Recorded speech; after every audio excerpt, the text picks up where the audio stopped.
오늘 특별히 여러분과 이제 같이 은혜를 나누고자 하는 것은 세계에서 제일 작은 교회라는 제목으로 이제 은혜를 나누고자 하는데, 충청북도 옥천에 가면은 천상의 정원이란 곳이 있습니다. 대부분 잘 모르실 겁니다. 옥천이란 지역도 굉장히 어색하죠. 잘 어디 있는지 위치가 어색하죠. 그냥 저가 옥천에 대해서 이제 제 나름대로의 기억은 거기가 유경수 여사의 거의 고향이라는 거, 이 정도. 그리고 과거에 제 친한 동기사관이 이제 목회했었다는 것, 이제 이 정도로 알았는데, 이번에 가서 천상의 정원이라는 정말로 그 용어와 같이 아름다운 그런 곳이 있습니다.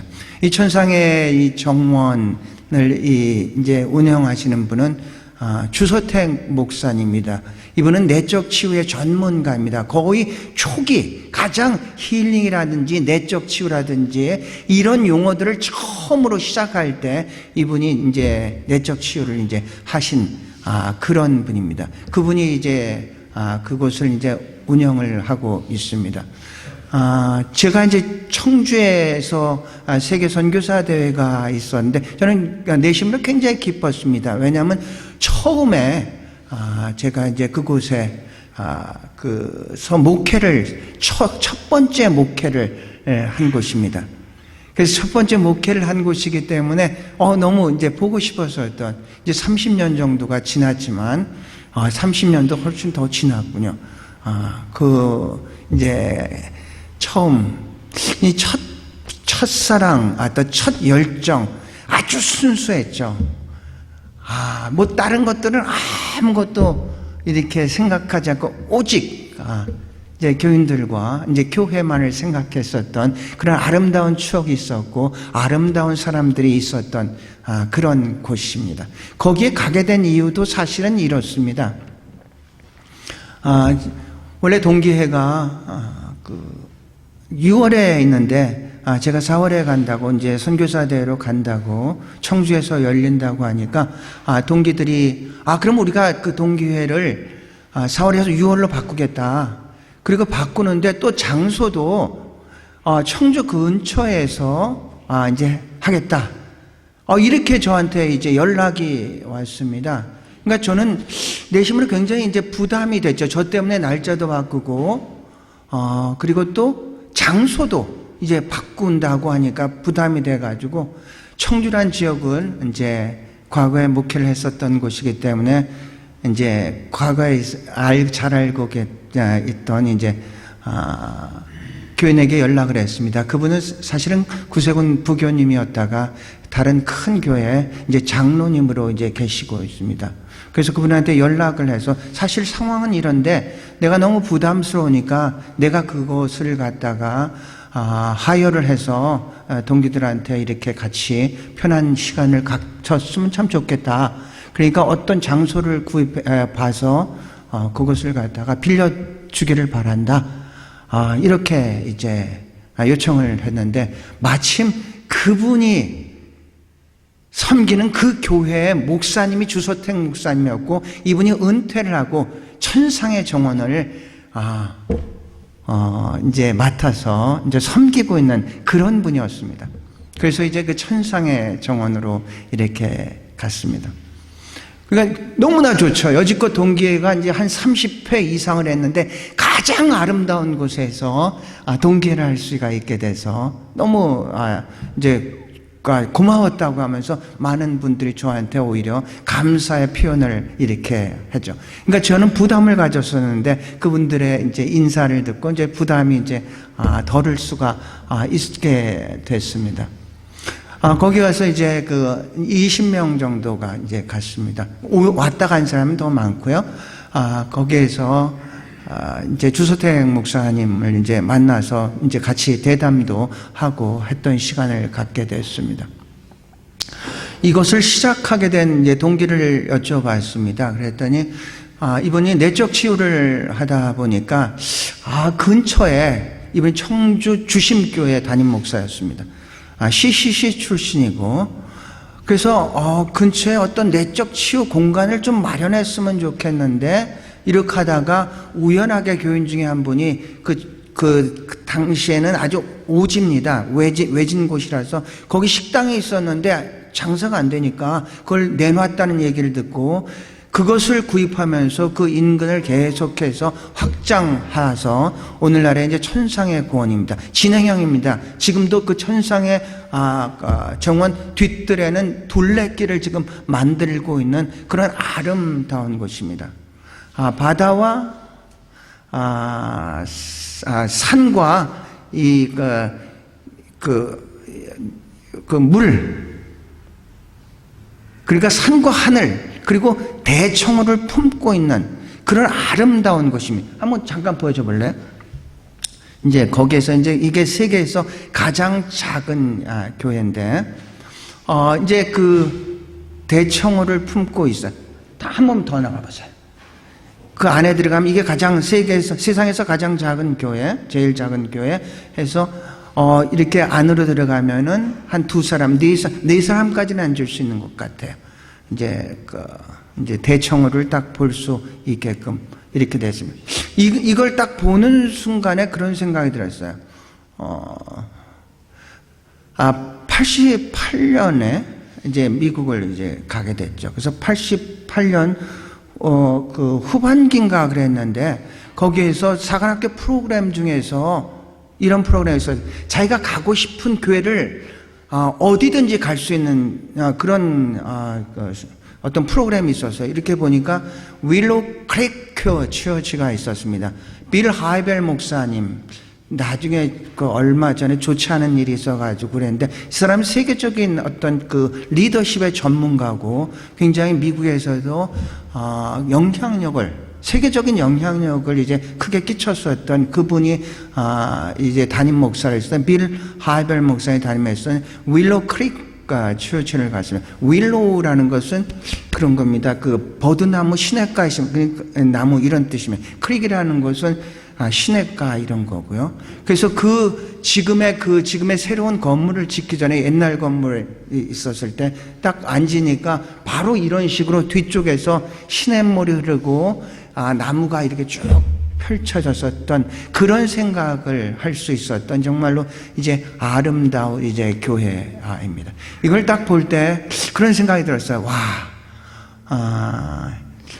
도피성과 같다 이런 생각이 들었어요. 이 교회 이름은 하이딩 플레이스입니다. 하이딩 플레이스, 숨는 곳. 그러니까 세상의 풍파, 어려움, 힘든 일 이런 모든 것들을 뒤로 하고 바로 이 주의 전으로 와서 숨는 그런 곳, 이런 의미를 가지고 있는 것 같습니다. 도피성과 같다고 하는 것은 지금 우리가 열왕기 사항을 읽고 열왕기 하를 이제 읽고 있는데 열왕기 사항을 보면은 아합이 남유다의 왕 여호사압과 연합해서 길르앗 라못을 갖다가 치자고 얘기를 합니다. 원래는 길르앗 라못은 그러니까 이스라엘 땅이었었는데 아람이 거기를 점령하고 있었는데 저거 우리 땅인데 저들이 점령하고 있어. 그러니까 우리가 연합해가지고 그 땅을 다시 회복해야 되지 않겠어? 이래서 아합이 여호사밧 남유다 왕한테 제안을 해가지고 길르앗 라못을 치다가 결국은 실패를 하고 아합이 이제 죽는 그런 전투입니다. 길르앗 라못은 뭐가 있는 곳이냐면 도피성에 있는 곳입니다. 도피성이라는 것은 이렇습니다. 거기 이스라엘 사람들이 가나안 땅을 이제 점령했을 때 모든 지파들한테는 땅을 줬는데 레위 지파한테는 땅을 주지를 않았습니다. 레위 지파는 제사장 지파, 레위는 어떤 성전에 관련된 지파라서 48개, 그러니까 그 나머지의 지파들이 있는 곳에 48개 성을 주면서 거기에 살고 했고 그 48개 성 중에서 6개 성이 도피성입니다. 요단을 중심으로 동쪽에 3개, 그 다음에 서쪽에 3개. 이 도피성이라는 것은 부지 중에 자기의 의도랑은 전혀 관계없이 사람을 죽였을 때 그 상대방에게 그 복수를 피하기 위해서 도피성으로 도망가면은 아무도 거기에서 접근할 수 없고 일단 보호를 받는 그런 곳이 이제 도피성입니다.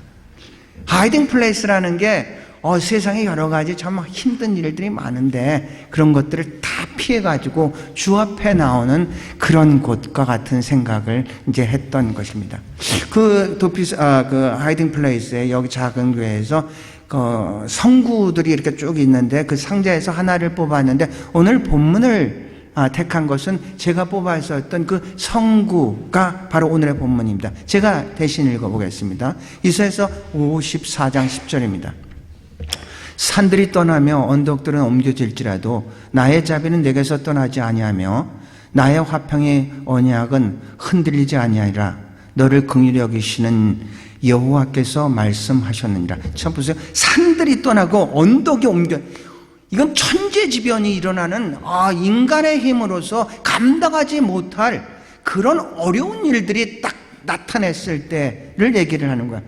그런데 나의 자비는 그런 속에서도 내게서 떠나지 아니하고 나의 화평의 언약은 흔들리지 아니할 거다.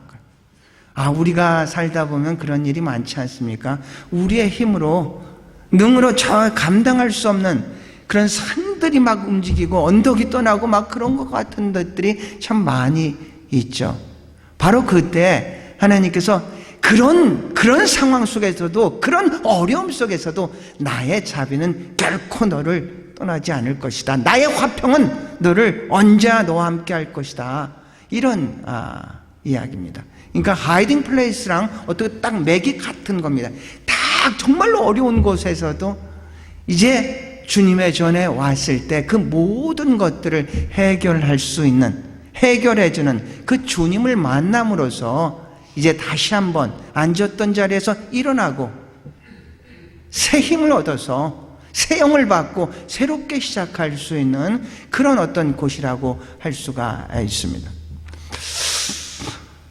노아의 홍수 때 그 심판, 그 엄청난 심판 속에서도 하나님께서 노아를 택해서 그를 통해서 계속해서 하나님의 일을 이어갔었던 것처럼 하나님께서 우리를 택하시고 우리를 부르셨고 그리고 우리를 보내신 그 뜻을 우리가 그리스도 안에만 거한다면 반드시 이루어질 줄로 믿습니다. 거기 교회 밖에를 보면요, 다시 한 장만 더 넘기시겠어요? 네, 저쪽에 이제 세 가지의 용어가 이렇게 교회 밖에 있습니다. 편말이 이렇게 붙였는데요. 하나는 침묵하십시오. 나무에 붙은 게 침묵하십시오. 이제 바로 밑에 있는 게 신을 벗고 올라가세요.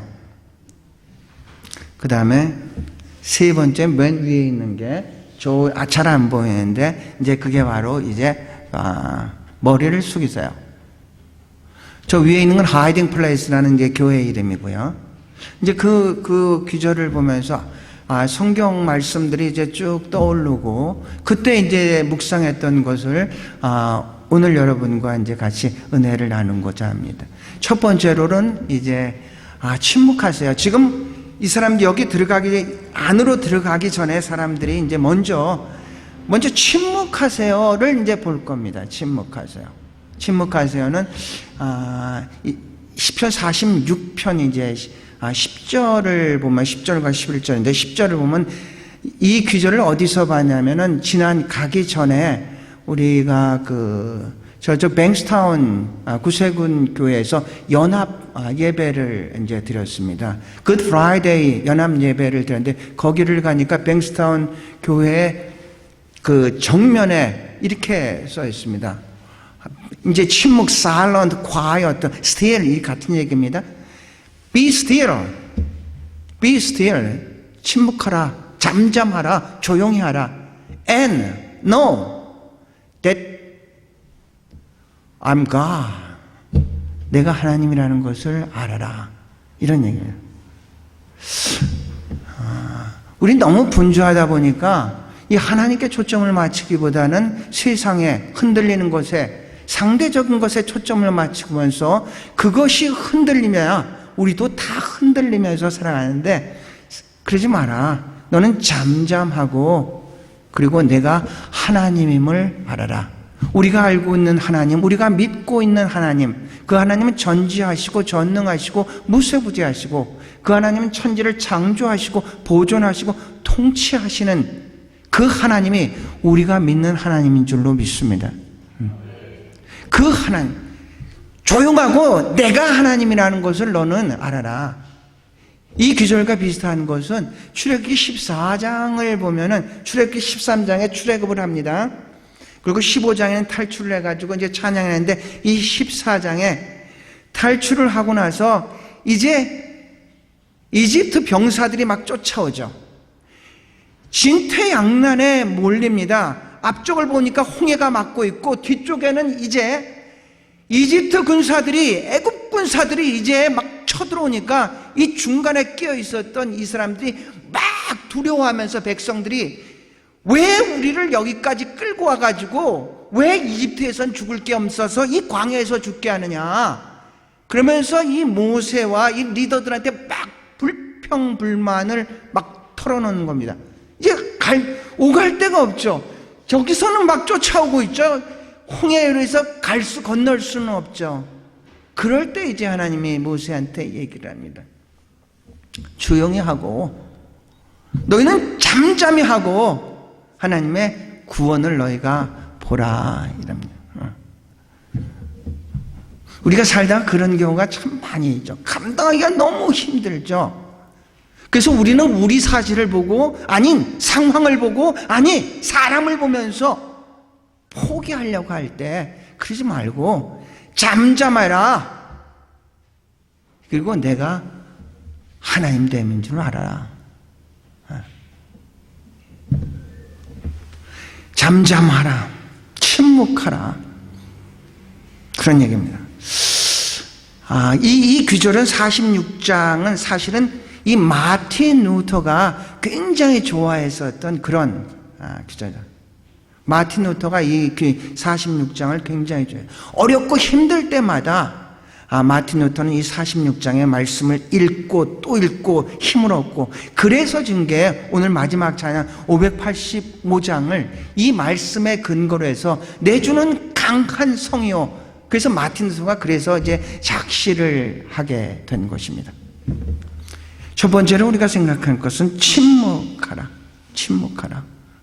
두 번째라는 것은 신을 벗고 올라가라. 출애굽기 3장 5절의 말씀입니다. 하나님께서 3장에 이제 모세를 부르죠.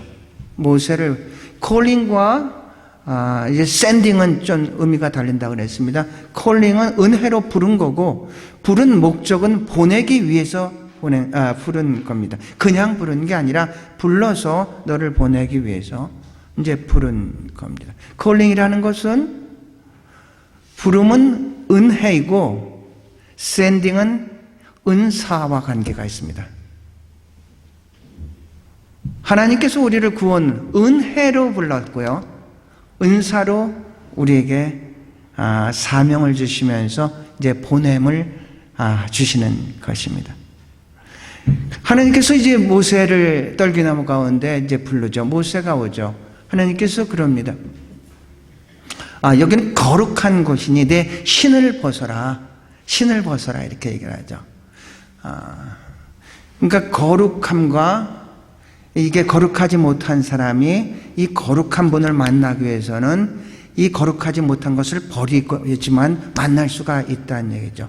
우리가 그 구약에 이제 그 대제사장들이 이제 제사를 지내러 갈 때는 그냥 가는 게 아니죠. 그냥 막 뭐 딴 일 하다 가는 게 아니라 인간으로 할 수 있는 최대한의 깨끗함을 가지고, 그리고 하나님을 만나게 이제 되는 거죠.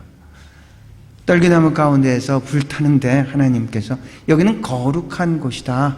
그러니까 내 신을 벗어라. 제가 어렸을 때 교회를 다닐 때는 대부분은 다 신을 벗고 이렇게 이제 예배당에 들어갔죠. 예배당에. 뭐 여기에서 귀절해서 근거를 했는지는 그건 잘 모르겠습니다. 그런데 이 신을 벗는다는 의미는 이 세속적인 자기의 생각, 자기의 뜻, 자기의 의지, 자기의 이런 것들을 다 버리고 하나님 앞에 나가라는 이런 얘기죠. 우리가 구약에서 신을 벗는 그 장면은 룻기에서 나옵니다. 룻기라는 것은 여러분한테 몇 번 말씀을 드렸는데, 룻기에서 우리가 알아야 될 것은 고엘 제도라는 것을 알아야 된다고 했습니다. 고엘이라는 기업물을 자, 이런 의미인데, 당시에는 어떤 혈연 중심의 사회였기 때문에 만약에 내가 알고 있는 친척이라든지 어떤 가까운 그 사람들이 스스로 혼자 설 수 없는 그런 처지가 되면은 이 기업물을 자가 그 사람을 대신해서 그 가게를 세워야 하는 의무가 있는 거죠.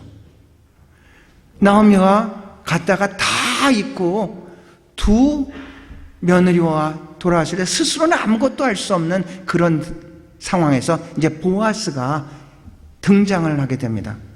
보아스가 등장을 했을 때 보아스가 첫 번째 기업물을 자가 아니기 때문에 가장 가까운 기업물을 자한테 먼저 묻습니다. 당신이 저 사람들을 보호해 주겠냐, 도와주겠느냐 했을 때 그 사람이 나는 그러지 않을 거야 하면서 신을 그 표시로 신을 벗어서 던지는 그런 장면이 이제 나옵니다. 그러니까 난 내 권리를 포기해. 그러니까 네가 맡아서 해. 이런 의미입니다.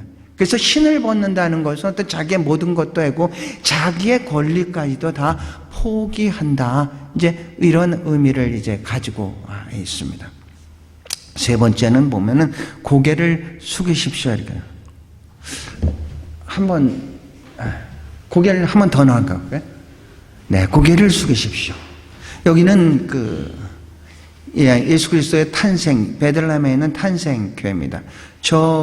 저게 정문입니다. 우린 정문이 엄청나게 화려하고 그랬는데 그렇지 않고, 예수님의 탄생 그 교회를 들어가기 위해서는 저 문을 통과를 해야 됩니다. 저 문을 통과하기 위해서는 반드시 고개를 이제 숙여야 된다는 얘기죠. 저 높이는 한 120cm, 120cm.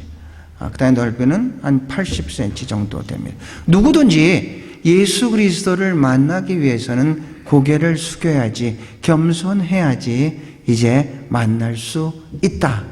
어떤 상징적으로서 저렇게 이제 만들었습니다. 아까 세계에서 제일 작은 교회도 반드시 고개를 숙여야지만 이제 들어갈 수 있는 그런 곳입니다. 신명기 9장 16절을 보면 내가 알 것은 내 하나님 여호와께서 내게 이 아름다운 땅을 기업으로 주신 것이 내 공의로 말미암이 아니라, 그러니까 하나님께서 이 가나안 땅을 이스라엘 백성들한테 이제 주는데 그것이 내 의가 아니란 얘기입니다. 네가 똑똑하고 네가 열심히 해서 네가 의로워가지고 내가 주는 게 아니란 얘기입니다. 내 은혜로 주는 거지 네가 잘해서 주는 건 아니라는 것을 내 공의로 말미암이 아니니라. 그런데 이들은 그것을 모르고 자기 의로 이 땅을 차지하는 걸로 그들이 착각하고 있었기 때문에 하나님께서 이 목이 곧은 백성아, 이런 표현을 씁니다. 목이 곧다는 것은 구부리지 않는다는 얘기다. 아주 교만하다는 얘기입니다. 로마서 10장을 보면은 하나님의 의와 자기 의라고 나옵니다. 비교를 해서 나오는데 사람들은 하나님의 의를 모르고 자기 의를 세우기 위해서 하나님의 의에 순종하지 않는다고 얘기를 합니다.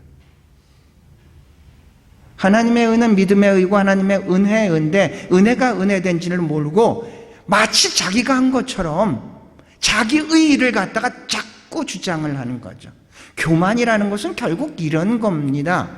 하나님께 영광 돌려야 될 것을 자기가 받는 게 이제 교만입니다.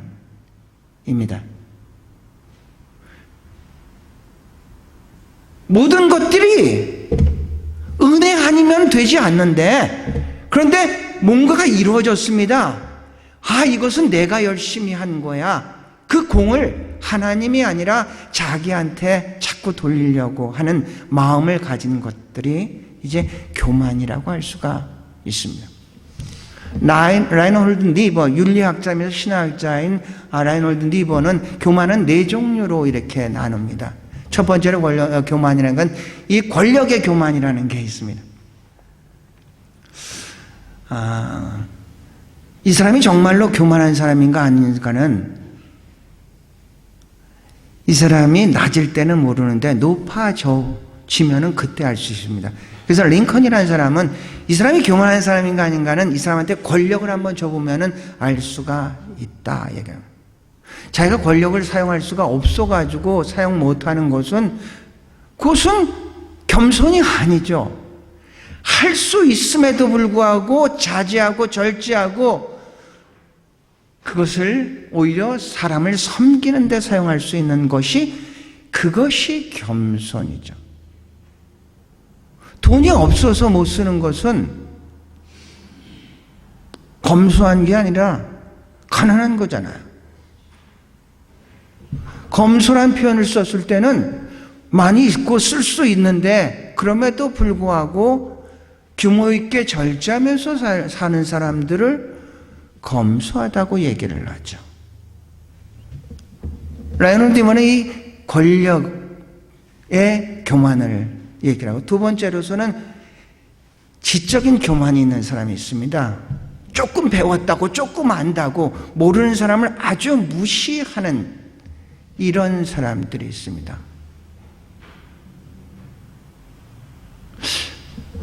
우리끼리는 그런 게 조금 통할지 모르는데 하늘에서 땅을 보면 그 차이 있는 게 없는데, 그런데 그 중에서 너보다는 내가 낫잖아, 너보다는, 자꾸 비교를 하면서 자기가 너보다는 낫잖아. 비교라는 것은 그런 것이라고 했습니다. 자기보다 잘난 사람을 만나면 비참해지고 자기보다 못난 사람을 만나면 교만해진다고 해서, 그래서 비참함과 교만함을 갖다 합해가지고 비교라고 얘기를 합니다. 우리 가운데 아주 이 교만한 사람, 그러니까 어떤 자존심이 강한 사람일수록 그 사람의 열등감은 아주 깊습니다. 왜냐하면 비교의식이라는 같은 뿌리를 가지고 있습니다.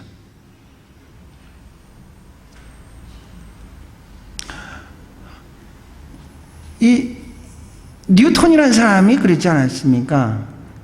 정말로 대학자죠. 만유인력을 발견하고 엄청나게 세계적인 학자임에도 불구하고 사람들이 그를 칭송할 때마다 그는 이렇게 얘기를 합니다.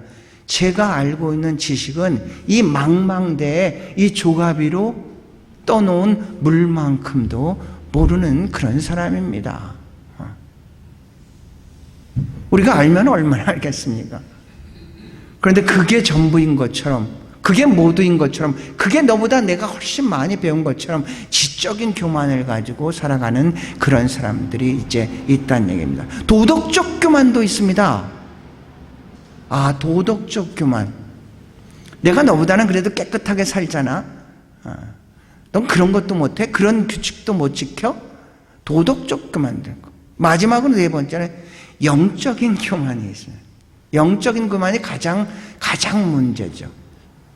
어떤 이 종교와 관련된 문제는 이건 풀기가 굉장히 힘듭니다. 왜냐하면은 우리가 가지고 있는 그 종교라는 것은 절대적인 거거든요. 다른 것들은 상대적이기 때문에 물질의 문제나 사람의 문제나 이런 것들은 서로 타협을 해가지고 해결책을 찾고 있는데, 이 종교와 관련된 문제는 절대성을 가지고 있기 때문에 타협이 잘 안 됩니다. 왜 예루살렘이 언제나 뜨거운 감자로서 계속해서 세계 사람들의 이목과 그 말에 집중이 되고 있는 것입니까?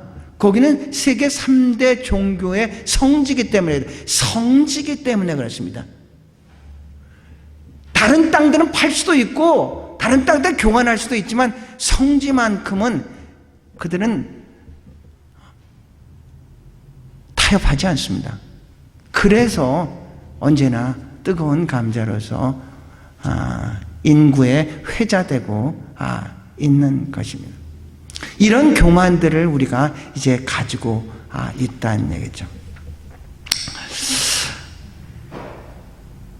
이 세 가지를 갖다 우리가 깊이 생각해 보면은, 그리고 이제 하나님의 전에 들어가는 것이죠.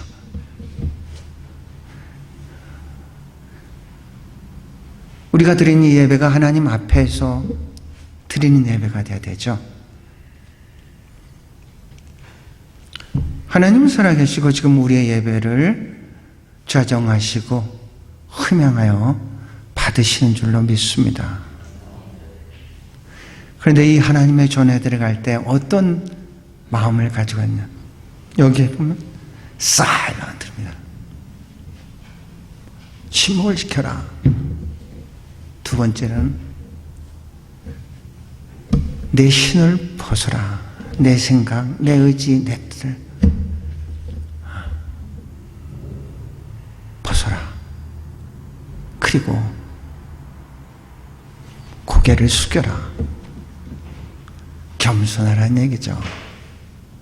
바로 우리가 그런 자세로서 하나님 앞에 예배를 올려드린다면 하나님이 기뻐 받으시고 우리의 예배를 통해서 우리의 영성이 다시 살아나고 하나님이 주신 그 영성으로 하나님께서 우리에게 맡겨주신 그 사명을